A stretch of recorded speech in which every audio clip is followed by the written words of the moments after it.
ദൈവത്തിന്റെ കത്ത്. ഒരു സുഹൃത്താണ് പോൾ കലാനിധി എഴുതിയ വെൻ ബ്രെത്ത് ബിക്കംസ് എയർ എന്ന പുസ്തകം വായിക്കാൻ നിർദ്ദേശിച്ചത്. അദ്ദേഹം ഇന്ത്യയിൽ വീടുകളുള്ള അമേരിക്കൻ ഡോക്ടറായിരുന്നു. പ്രസിദ്ധനായ ഒരു ന്യൂറോ സർജൻ. സാഹിത്യവും തത്വചിന്തയും ന്യൂറോളജിയും ഒന്നിച്ചു പഠിച്ച അയാൾ കരിയറിന്റെ ഉയരങ്ങളിലേക്ക് കുതിക്കവെയാണ് അയാൾക്ക് ശ്വാസകോശത്തിൽ ക്യാൻസർ ഉണ്ട് എന്ന് മനസ്സിലാവുന്നത്. തനിക്ക് ഇനി അല്പകാലം മാത്രമേ ഈ സുന്ദരമായ ഭൂമിയിൽ ശേഷിച്ചിട്ടുള്ളൂ എന്ന് തിരിച്ചറിഞ്ഞതിന് ശേഷം ജീവിതത്തെക്കുറിച്ച് അദ്ദേഹം എഴുതിയ പുസ്തകമാണ്. എങ്ങനെ ഒരുവന്റെ ജന്മം ശ്രേഷ്ഠമായി ജീവിച്ചു തീർക്കാം എന്നതിനെക്കുറിച്ച് ചിന്തിക്കാവുന്ന ഒരുപാട് കാര്യങ്ങൾ അദ്ദേഹം പറഞ്ഞിട്ടുണ്ട്. മനം കടഞ്ഞു മാത്രം വായിച്ചു തീർക്കാൻ സാധിക്കുന്നത്. പോൾ കലാനിധി കഴിഞ്ഞ വർഷം മാർച്ചിൽ അദ്ദേഹത്തിന്റെ 37-ാം വയസ്സിൽ മരിച്ചു. ആ പുസ്തകം വായിച്ചപ്പോഴാണ് ജീവിതത്തിലെ സമയത്തെക്കുറിച്ച് ഞാൻ ബോധവാനായത്.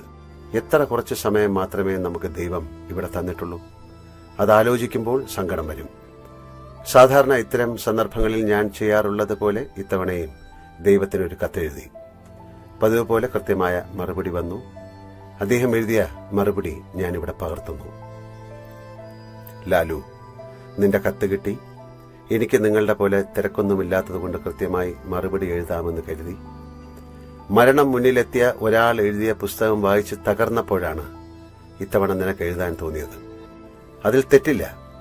മരിക്കാറാവുമ്പോൾ അല്ലെങ്കിൽ മരണത്തെക്കുറിച്ച് ഓർമ്മ വരുമ്പോൾ മാത്രമേ നിങ്ങൾ മനുഷ്യർ മറ്റു മനുഷ്യരെക്കുറിച്ചും ദൈവത്തെക്കുറിച്ചും ആലോചിക്കാറുള്ളൂ. എനിക്കതിൽ പരാതിയില്ല. നിങ്ങളുടെ സ്വഭാവം എനിക്കല്ലേ ഏറ്റവും നന്നായി അറിയുക.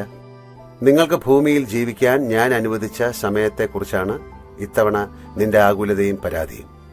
അതിൽ കുറേയൊക്കെ ശരിയാണ്, അതിലുമധികം തെറ്റും. ശരാശരി 70-80 വയസ്സ് വെച്ചാണ് ഞാൻ മനുഷ്യരെ ഭൂമിയിലേക്ക് അയക്കാറുള്ളത്. ചിലർ നേരത്തെ മടങ്ങാറുണ്ട്. നേരത്തെ എന്നത് ആപേക്ഷികമാണ്. അതെന്തുകൊണ്ടാണ് എന്ന് ഞാൻ പിന്നെ പറയാം. എല്ലാ മനുഷ്യർക്കും ഞാൻ 24 മണിക്കൂർ മാത്രമേ ദിവസത്തിൽ നൽകിയിട്ടുള്ളൂ. ഒരു സെക്കൻഡ് ഒരാൾക്കും അധികം നൽകിയിട്ടില്ല. എന്നാൽ നിങ്ങൾ ഓരോരുത്തരും അത് ഉപയോഗിക്കുന്നത് ഏത് തരത്തിലൊക്കെയാണ്. ഏത് നിമിഷവും നിലയ്ക്കാവുന്ന ഒരു ഘടികാരമാണ്, അല്ലെങ്കിൽ അണയാവുന്ന തിരുനാളമാണ് താനെന്ന് വിചാരിച്ച് കർമ്മം ചെയ്യുന്ന എത്ര പേരുണ്ട് നിനക്ക് ചുറ്റും?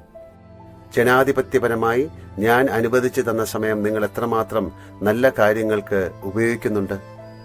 പരദൂഷണം പറയാൻ, മറ്റുള്ളവരുടെ കാര്യങ്ങളിൽ കയറി ഇടപെടാൻ, എല്ലാ കാര്യങ്ങളും അഭിപ്രായം പറയാൻ, മതം, ജാതി, വർഗം, വർണ്ണം, ദേശമെന്ന് സ്വയം വേർതിരിഞ്ഞ് തമ്മിൽ തല്ലാൻ, കേസുകൾ കൊടുക്കാൻ, കുറ്റകൃത്യങ്ങൾ ആസൂത്രണം ചെയ്യാൻ, ജയിലിൽ കിടക്കാൻ എന്ന് വേണ്ട എത്ര കാര്യങ്ങൾക്കാണ് നിങ്ങൾ ഒരു ആവശ്യവുമില്ലാതെ സമയം ചെലവഴിക്കുന്നത്.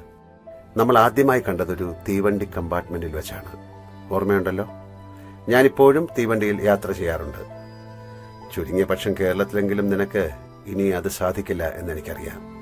സിനിമാ നടനാകാൻ പോകുമ്പോൾ ആലോചിക്കണമായിരുന്നു. കഴിഞ്ഞ ദിവസം ഞാൻ നിന്റെ നാട്ടിലൂടെ ദീർഘമായ ഒരു തീവണ്ടി യാത്ര നടത്തി. മണിക്കൂറുകൾ നീണ്ട ആ യാത്രയിൽ ഒരാൾ പോലും എന്നോടൊന്നും മിണ്ടിയില്ല. എല്ലാവരും കയ്യിലുള്ള ഫോണിൽ തട്ടിയും മുട്ടിയും കൊണ്ടിരുന്നു. ഒരാളോട് ഇതിനെപ്പറ്റി ചോദിച്ചപ്പോൾ അയാൾ ധൃതിയിൽ പറഞ്ഞു, വാട്സപ്പും ഫേസ്ബുക്കും നോക്കുകയാണ്. നീയും ഇതെല്ലാം ഉപയോഗിക്കുന്നുണ്ടാവും.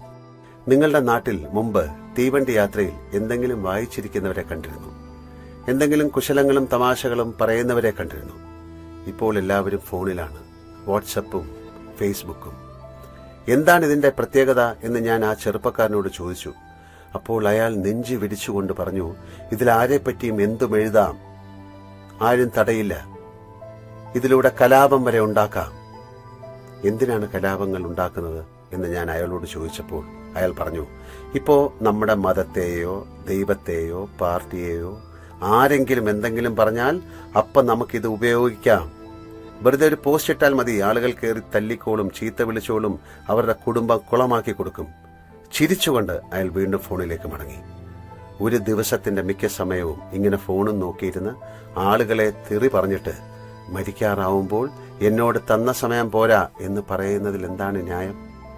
മറ്റൊരു കാര്യം, നിങ്ങളിപ്പോൾ ഏറ്റവും അധികം സമയം ചെലവഴിക്കുന്നത് എനിക്ക് വേണ്ടിയാണ്, എന്നെ പ്രശംസിക്കാൻ, എനിക്ക് ചുട്ടുപൊള്ളുന്ന കോൺക്രീറ്റിന്റെ ആരാധനാലയങ്ങൾ ഉണ്ടാക്കാൻ, എന്നെപ്പറ്റി ആരെങ്കിലും എന്തെങ്കിലും പറഞ്ഞാൽ അവരെ തെറി പറയാൻ, കൊല്ലാൻ, എന്റെ പല പേര് പറഞ്ഞ് സംഘടനകൾ ഉണ്ടാക്കി പണം പിരിക്കാൻ. എന്തുമാത്രം സമയമാണ് നിങ്ങൾ എനിക്ക് വേണ്ടി ചെലവഴിക്കുന്നത്. കണ്ടാൽ തോന്നും എൻ്റെ കാര്യം നോക്കാൻ എനിക്കറിയില്ല എന്ന്. നിങ്ങൾ എന്തെങ്കിലും പറഞ്ഞാൽ അടുത്ത നിമിഷം ഞാൻ ഇല്ലാതാവുമെന്ന്. എൻ്റെ കാര്യങ്ങൾ ഇത്രമാത്രം കണിശമായി നോക്കാൻ നിങ്ങളെ ആരാണ് ഏൽപ്പിച്ചത് എന്ന് മാത്രം എനിക്കറിയില്ല. ഞാൻ ഏതായാലും അത് ചെയ്തിട്ടില്ല. നിങ്ങൾ നിങ്ങളെപ്പോലെ എന്നെ കാണുകയാണ്. അഭിപ്രായ വ്യത്യാസം കേൾക്കുമ്പോഴേക്കും ദേഷ്യം വരുന്ന, ഹ്യൂമർ സെൻസ് തീരെ ഇല്ലാത്ത, അഹങ്കാരമുള്ള വിഡ്ഢിയായ ഒരാളായി നിങ്ങൾ എന്നെ കരുതുന്നു. എന്നിട്ട് അതിന്റെ പേരിൽ തമ്മിത്തല്ലുന്നു. എത്ര സമയമാണ് ഇങ്ങനെ നിങ്ങൾ ഇല്ലാതാക്കുന്നത്? ഇതിന് ഞാനാണോ ഉത്തരവാദി? നിനക്ക് വേഗം മനസ്സിലാക്കാൻ ഞാൻ ചില പേരുകൾ പറയാം. മഹാത്മാഗാന്ധി, രവീന്ദ്രനാഥ ടാഗോർ, എം ടി വാസുദേവൻ നായർ, ഹരിപ്രസാദ് ചൗരസ്യ, അമർത്യ സെൻ, മമ്മൂട്ടി, യേശുദാസ്, ലതാ മങ്കേഷ്കർ, മറഡോണ, സച്ചിൻ, ഇളയരാജ, AR റഹ്മാൻ. ഇനിയും ഒരുപാട് പേരുകളുണ്ട്. ഇവർക്കെല്ലാം ഞാൻ ദിവസത്തിൽ 24 മണിക്കൂർ മാത്രമേ നൽകിയിട്ടുള്ളൂ. കളവ് കേസിൽ പിടിക്കപ്പെട്ടും കൊലപാതകം ചെയ്തും ജയിലിൽ കിടക്കുന്നയാൾക്കും ഞാൻ അത്രമാത്രം സമയം തന്നെ നൽകിയിട്ടുള്ളൂ. അപ്പോൾ എത്ര സമയം നൽകി എന്നല്ല, അതെങ്ങനെ ഉപയോഗിച്ചു എന്നതാണ് കാര്യം. വലിയ അത്ഭുതങ്ങൾ ജീവിതം കൊണ്ട് കാണിച്ച എല്ലാവരും സമയത്തെക്കുറിച്ച് നല്ല ബോധമുള്ളവരായിരുന്നു.